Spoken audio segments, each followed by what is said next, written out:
That is fire on the mountain. So some planners of the protest have come out to issue warning to Tinubu and telling him to do his worst. And they also dared the DSS and also the policemen that they should not dare interfere in this protest because they've planned very well for this protest. Those that will sponsor have at least started in something, and then those that are planning it very well because it's going to be massive.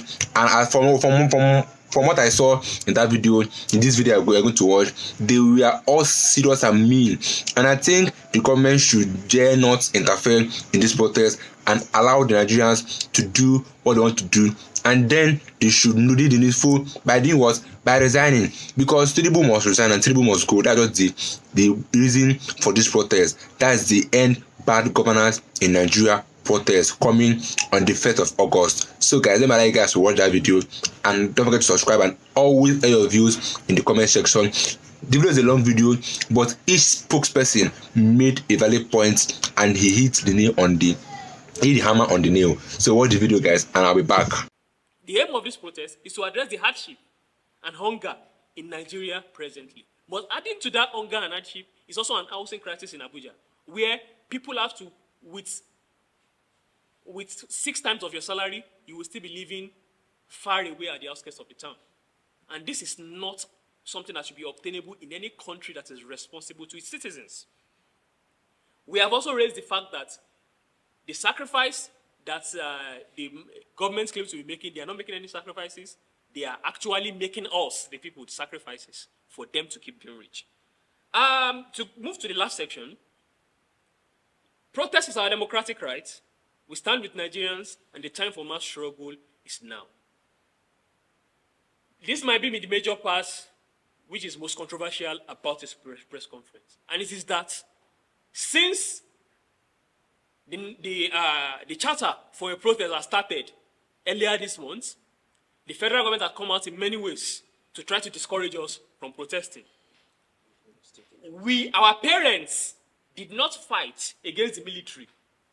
They did not fight against the military, lose their lives fighting against the military just for us to come and lose the right to protest. Because the right to protest is the most sacrosanct part of democracy. In fact, many people who do not know about the fact that we are supposed to have a protest about hunger and hardship are going to be coming to this protest just because they are angry at the fact that they are telling us to not protest. Which equivocally states that Nigerians have the right to protest, peaceful assembly, and free speech. No government, no matter the number of votes you got in an election, has the right to stop the people from dissenting. And what we've seen recently is that the government has been threatening, and they are saying that because of the issues of national security, that we should not embark on the protest, that they have intelligence, that some people want to hijack the protest and make it violent. Please, a responsible government, by now, if they are saying that since like 2 weeks ago, by now should have identified those people who want to cause violence and take them out of the space. And so that we that want to do peaceful protest can peacefully protest. But they are not doing that. Instead, they are asking us to not protest. Now, the demands of our protest, the question is that in a democracy, I can decide I want to protest for anything. The demand of the protest should not be justified. So one of the arguments that they've been making is that our demands are not justified. Tinubu is still working. The demands of a protest does not have to be justified before we can have a protest. And so this is the point we are making. We are saying that if Nigeria is going to be a democracy, the government should be urging Nigerians to exercise their rights to be citizens of their country, which is their right to protest. Our government should understand that an unused right is an abused right. And so we are going to use our right to protest by August 1. On this basis, we support the call of mass protest by Nigerians everywhere across the country that protests should start by August 1 to address all of these issues with the theme of end bad governance. We will not fold our arms while political office holders mislead our country into ruin and peril and hardship and hunger and poverty. Last but not the least, let us make it clear that the security threat that the government has been giving us, we hear it very loud and clear. We are not leaders of the protest. We are mobilizers of the protest. Just like NSAS, our protest is the protest of the masses. No leaders are going to be picked up. No leaders are going to be coerced and manipulated to relinquish our struggle until our demands are met. On that basis, we would like to state clearly that we are using this opportunity to warn the Nigerian police that if you want to come to our protest, please come and protest against your unpaid salary. Come and protest against your low salary, your low allowances. Come and protect protesters. Come and protect protesters. Please do not come to incite violence in our protest. No state agent or agent provocateurs should come to our protest to incite violence. They will be dealt with decisively, and not by us. We can only promise that we will mobilize for protest. We will not stop Nigerian masses from defending themselves. If they have been attacked, if they have learned from NSAS and the massacres that was the major feature of NSAS, we will not stop them from defending themselves. And so, we are warning the Nigerian government to not incite violence, because they have history of inciting violence during protest. We still have pictures of people holding machetes, attacking protesters in Lagos. We must also state this clearly, that some have said that our protest is because we want to install a military government. We detest military dictatorship. Let that be loud and clear. Our protest is for our right to live as human beings in our own country. And for that reason, we do not support a military takeover. And so nobody should blackmail us that those are protesting are in support of a military takeover of Nigeria. We are exercising a democratic right, which is the right to protest. And on that basis, we want to also warn the military that Nigerians have learned from Lekki massacre and other massacres during the NSAS. We want to warn the DSS that we have learned over the years, and we will not stay silent, because you can beat people, but they will defend themselves. And we will not be responsible for that. It will be the cross of the Nigerian government. Every protester is a leader of that protest. And if they are asking that who are those that have mobilized for this protest, the simple answer is that it is the Tinubu government and the cronies of the government themselves who have mobilized for this protest through the economic hardship they've melted on Nigerians. Because we ask, the problem of insecurity, does it exist? The answer is yes. The problem of hunger, does it exist? The answer is yes. Of economic hardship, does it exist? The answer is yes. The government changed the national anthem just recently. But the national anthem on the street has not changed. It is that of hunger, insecurity, and poverty in the midst of abundance. And of course, to also try to point out that just last week, the government embarked on some sinister attempts to demobilize and harass Nigerians. In Kano and Sokoto, Nigerians youth, about 2 persons, were arrested by the DSS. We are also using this opportunity to call for their immediate release. Attempt to arrest or harass or intimidate protesters will not be accepted by us. And to also point out the NSAS protest, because in the media these days, the government keep asking us not to protest because they don't want what happened during NSAS to repeat itself. I have said this repeatedly. The NSAS protest, all of us here were part of it. No protester came to the protest with machete. No protester came with the protest with gun. Protesters joined the protest with placards for a Nigerian flag and their voices for it to be heard.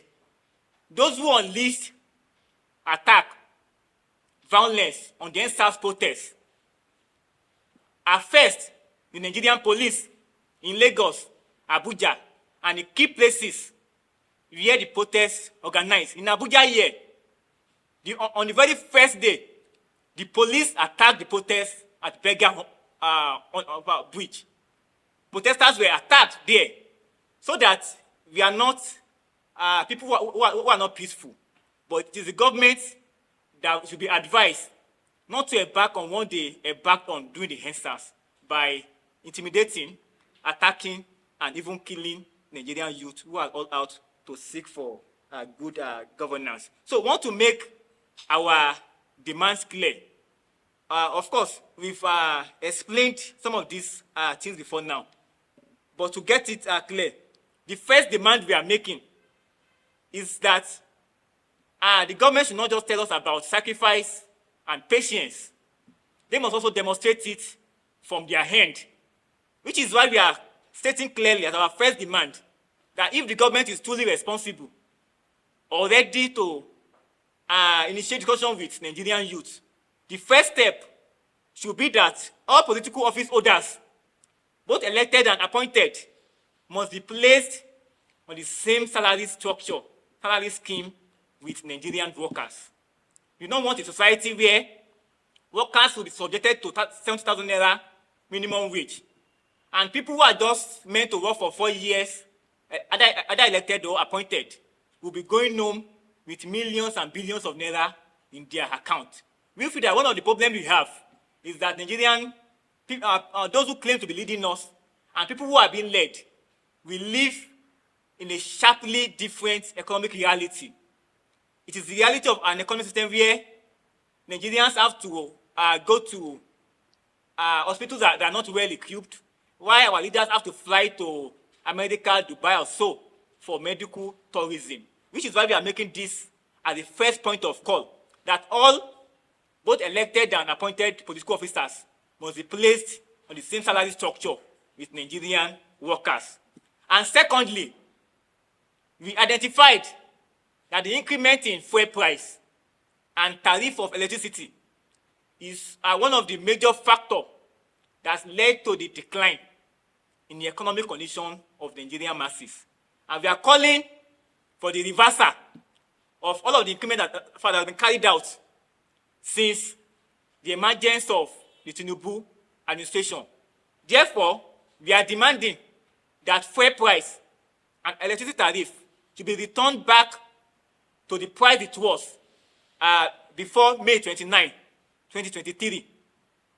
And again, we reject the proposed or the recently announced minimum wage of 70,000 naira for Nigerian workers. We believe that, based on calculation, even from the labor leaders themselves, who have calculated that for Nigerian workers to survive, we need to earn at least 615,000 naira in a month. And also refer to the World Bank speculation that as far back as 2022, that the extreme poverty line is $2.15, which will mean that in Nigeria of today, 3,000 naira per day for someone who can be categorized to be someone who is extremely poor.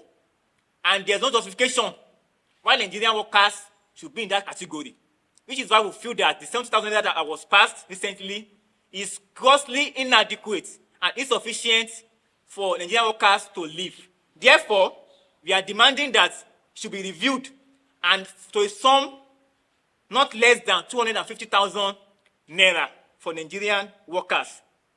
And also, we are demanding for a progressive taxation system where the poor people do not have to pay for the enjoyment of the wealthy people.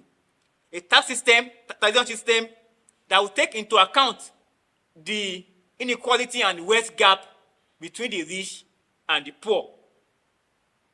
Also, we note that within the last 1 year, especially since the Tinubu government announced the student loan scheme, which we have expressed that this scheme itself is nothing but an attempt to turn Nigerian students into debtors. And we state clearly that the Nigerian state has enough resources to ensure that Nigerians get education that is quality, affordable, and free. We have lived in this same Nigeria where many of the leaders today benefited from a free education system, and for which even included free food given to Nigerian students at a point. I mean, that was even at a point where the major source of revenue of Nigeria was not even as large as it is today, so that there's no reason why Nigerians should become debtors just because they want to benefit from education. And we noted that recently, all the major universities, polytechnic and colleges, including the unity schools, have increased their school fees astronomically, exorbitantly. And they are calling for total reversal of all of the fees that has been increased from Uniben to OAU to Unilag to polytechnics in Nasarawa and everywhere that has been increased. We are demanding for immediate reversal of all school fees that have been increased within the last 1 year. And we also take note of the oil and gas sector, that despite talks from the government over the years, despite budgeting billions of naira for the refineries that they claim they want to make functional, what is obtainable today is that none of these refineries, despite getting billions yearly, is working. So that we are demanding that all of our public refineries should be fixed and made functional. And we are also demanding that the process of building new ones should also commence. Of course, today, there are talks around the Dangote refinery.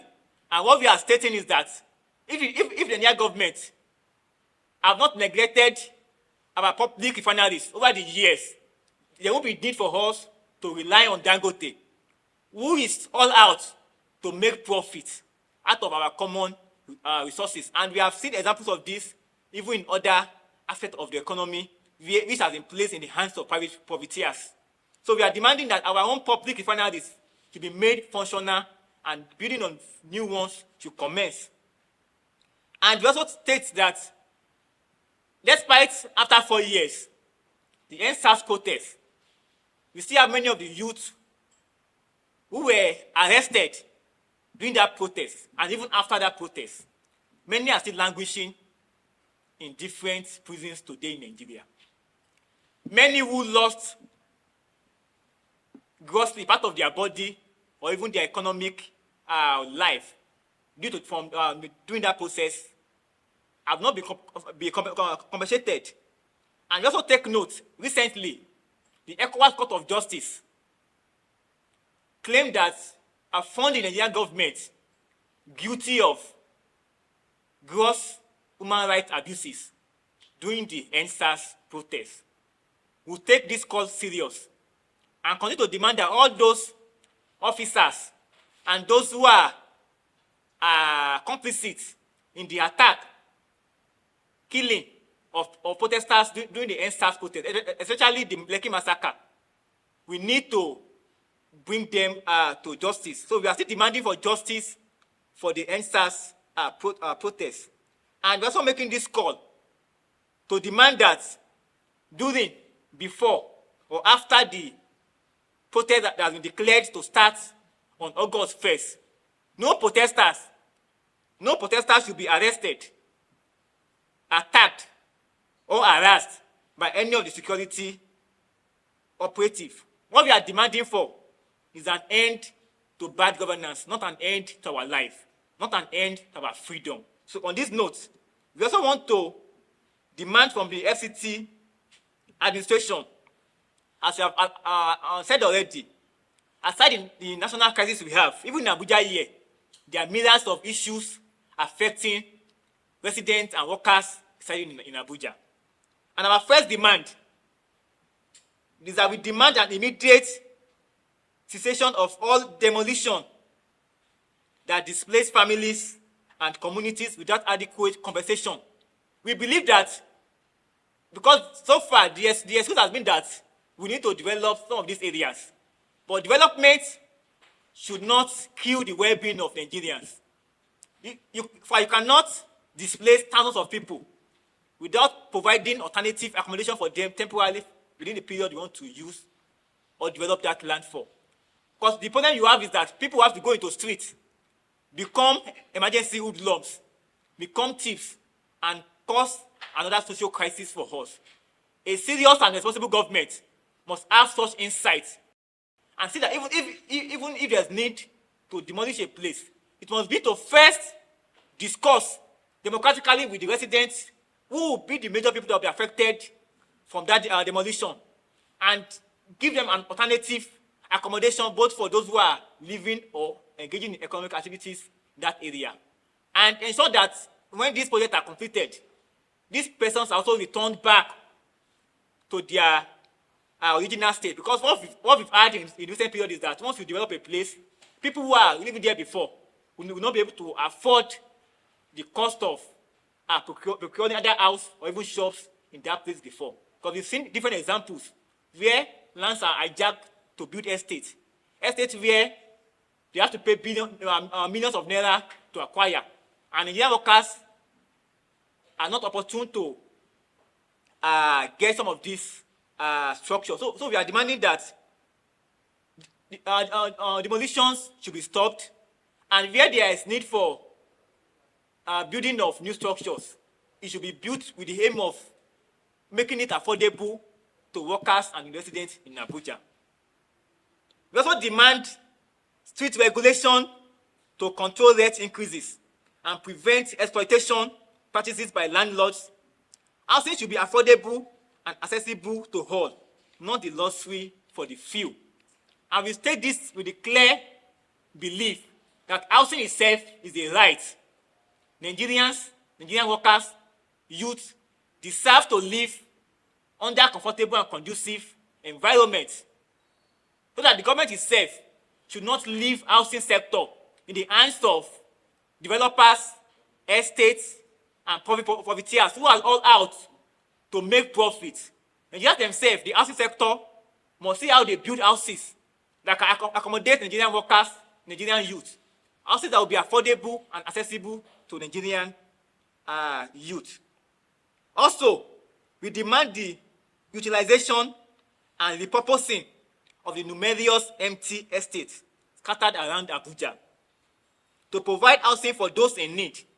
These properties should be used to alleviate homelessness and improve living conditions for all residents.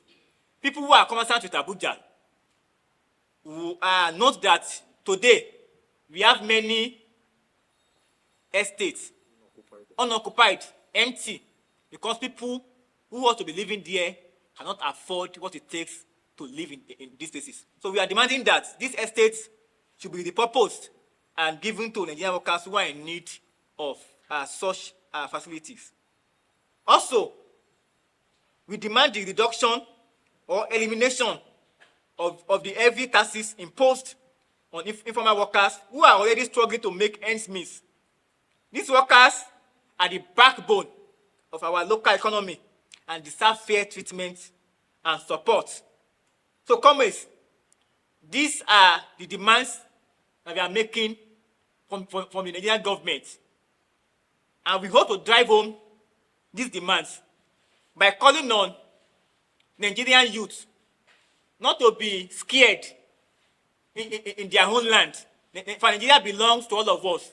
Nigerians must not be scared of coming out to protest.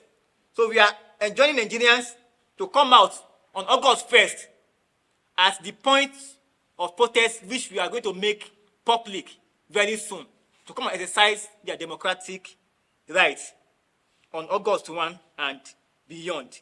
We are also using this opportunity to call on the Nigerian Labour Congress and the TUC not to become onlookers in this protest. We are demanding that NSC and TUC must also give support to this protest and back it up with a nationwide strike action coupled with this protest that we are demanding. So we are calling on NSC and TUC as a matter of urgency to also demand a call for general strike action in Nigeria. We must state clearly that protest is not just a democratic right. Protest is also a democratic thing in itself. And so, from those of us who are here, personally, I have a history of 10 years protesting as an activist in Nigeria. And that means that if we are protesting, our culture is that a protest is a democratic place. A protest is a place where the people converge and have a congress of themselves, of the masses within themselves. And in that democratic setup, what we use that democratic setup is not just to address the concerns of the protest is to also look at the conduct of the protest, to ensure that when we democratically are together, we can fish out if anybody has been sent into our midst. That is the culture of a protest. That's the proper culture of a protest. A proper protest should have a congress in it of the people coming together and discussing. It is in that discussion that we detect if there are any security threats to us. And the second question about the fact that Tinubu himself was a protester at some point. Interestingly, we have videos already online where Tinubu was actually protesting against fuel subsidy removal. So it is very, very, very, very wrong of an elderly person. It is, in Yoruba culture, an elderly person should not be lying. And so it is a lie that protest is not our right. And so if Tinubu can protest, we can also protest, because he protested as part of a democratic process. And if possible, if Nigerians are protesting, if they decide that Tinubu should join their protest, no problem. But it is best that if anybody in the ruling class, in the political elite, wants to participate in this kind of protest, they should first go and heed to the demands of the protests. Because if they don't heed the demands of the protest and join protesters, we cannot guarantee whatever happens. The last thing, the demands of our protest has been read out. But the main point is that all of the policies, the anti-people policies that Tinubu has rolled out since May 29, 2023, all of them should be reversed. Thank you very much.